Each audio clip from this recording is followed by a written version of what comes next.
Hello, everyone. Good morning to you all. How you all doing? Welcome to Newsroom Nigeria. This is where we give you hot, fresh, and sizzling news all day long. It's me here again, as always. Welcome back. If you're a new subscriber, thank you very much for joining us. Please don't forget to click on the subscribe button down below. Also, click on the like button. It helps and encourages us to do more.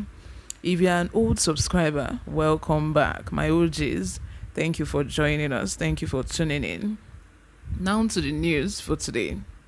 A former Attorney General of the Federation and Minister of Justice, Michael Anduaka, a senior advocate of Nigeria, has been barred from holding public office in the country for life. Justice Kudura Kekiriedun of the Supreme Court, in a unanimous judgment delivered on December 10, 2021, affirmed a judgment of a Court of Appeal, Calabar Division, which had earlier upheld a federal high court decision that barred the former minister under late President Umaru Musa Yar'Adua's administration from occupying public office in Nigeria. The judgment is as follows. Number one, a declaration is hereby made that the second defendant undermined and subverted the rule of law, the due administration of justice, and integrity of a judiciary in the letters of 8 December 2008 and 16 February 2009, written by him in the capacity of a defendant. Number two, a declaration is hereby made that second defendant is not a competent, fit, and proper person to hold office as the first defendant, having regard to the oaths of allegiance and office. Number three, 50 million naira exemplary damages is hereby awarded against the first and second defendant in favor of a plaintiff. Number four, a perpetual injunction is hereby made restraining the second defendant from occupying and holding the office of the Attorney General of the Federation and Minister of Justice and public offices in the Federal Republic of Nigeria. So this judgment was reached last year, December 2021. Let me give you a little bit, of a backstory of what actually led to this. So in 2007, there was a primary election, PDP primary election that took place in Akwa Ibom State, Uyo Federal Constituency. This man, who is called Emmanuel Obot, won the election, won hands down. There was no argument, nothing. He won, and it was announced by INEC, in fact. But we are in Nigeria and nobody follows the rule of law. Everybody thinks they can do whatever they like. So all of a sudden, another winner was, announced. Another winner was given the certificate of return from INEC. Another winner, who is another person by the name of Etim, another man. So this man, who rightfully won, Emmanuel Obot, went to Court of Appeal. So a 5-man panel was, put together. The people in the panel are Justice Mary Peter Odile, Kekiriedun Kudirat, Mohammed Lawal Gaba, Ibrahim Salawa, and Emmanuel Ajim. These people were, put together, and they were asked to investigate. Even before this, the former Attorney General, by the name of Michael Anduaka, wrote a letter to the president of Court of Appeal telling him not to pay attention to the case and just throw the case out. But this man did not listen. Michael Anduaka, who is expected to be the Attorney General of Federation, the one who would always follow the rule of law, someone who would always uphold justice, is the one now saying that the case should be thrown out. So the president of the Court of Appeal didn't pay attention to the letter, but just went on, set up this committee, and then heard this case in the court. And then the court ruled that this man, who is Emmanuel Obot, should be given the certificate of return instead of Etim, who is not the rightful winner. But we are in Nigeria. That going to court and the court is saying this is a judgment doesn't cut it. This nowadays, people will still not follow the ruling of the court. They will still not, even if you go to court and the court say, okay, you are the winner or you won the case, people will still not follow what the court has said. People will still find a way to maneuver themselves. So the court said that, and the former Attorney General of the Federation, Michael Anduaka, still went on to write. He knew that that was the last bus stop. The Court of Appeal has ruled. There's nothing else he can do in regards to that. So he wrote to INEC.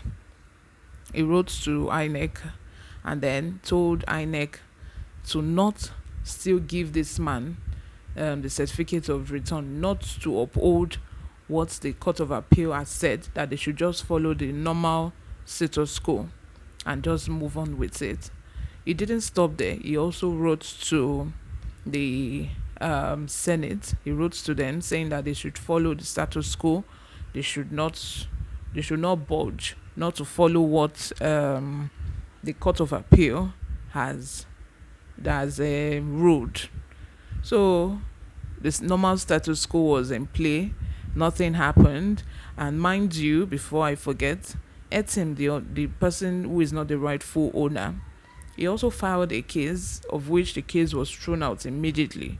Because how do you explain that somebody actually won a primary election and another person was given the certificate of return? Like, how? It just doesn't happen anywhere except Nigeria, of course. So when this man Obot saw that it seems these people are not going to budge, and maybe he must have heard one or two things that might have pointed in the direction that the former Attorney General of the Federation is a stumbling block, not wanting, that doesn't want this the ruling to be upheld. By the way, the chairman of INEC at that time was Maurice Iwu, and we all know all the corruption charges and everything that is surrounding that man, Maurice Iwu. During the time he was INEC chairman, a lot of atrocities was done by that man, to say the least. So Obot then went on in 2009.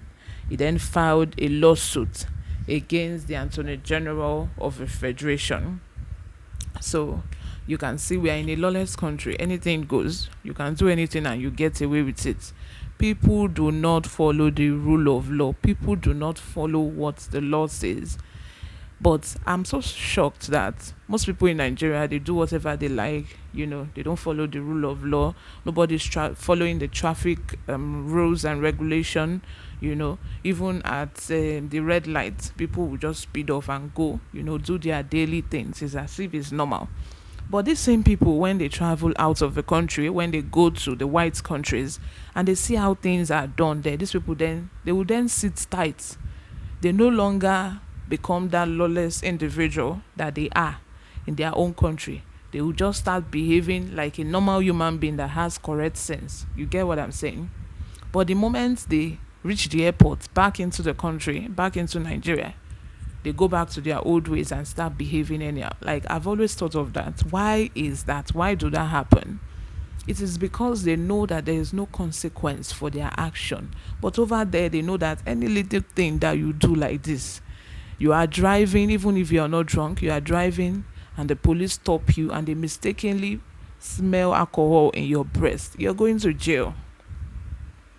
But they know here, all those things, doesn't happen. Nobody will arrest you for anything. All our police officers, they are only after Yahoo boys. They are only after the small thieves. They don't go after the big guns. They don't go after those in government embezzling millions, embezzling billions of naira daily. They only go about all those small thieves. They go after all those small thieves, Yahoo boys and so on, so that they can collect their own and then go on their daily, process as if It's the normal order of the day. You get what I'm saying? But anyway, this is where I'm going to draw the curtain off for today. I would love to hear from you. Let me know. The former Attorney General of the Federation was asked to pay 50 million naira. Do you think that's enough? That's enough punishment? Because if you ask me, I would say that he needs to go to jail. He needs to serve jail term. We need to see these people getting punished for what they've done. If you ask him to pay 50 million naira, he has 200 million naira in his account. So removing 50 million naira doesn't even amount to anything. It doesn't equal the offense that he has committed. But if you ask a normal everyday citizen to pay 1 million naira, they might not even be able to pay it, and you take them to jail. In most cases, if they are not even allowed to pay any fine, they will just be taken to jail straight. But because this man is a former attorney general, everybody is like trying not to step on any toes, trying to walk on eggshells around the matter. They don't want to give a final judgment. That's why they said they should pay 15 million naira. But let me know what you think in the comment section. I'll be replying to all my comments. I would love to hear from you. Thank you very much for listening. Bye for now.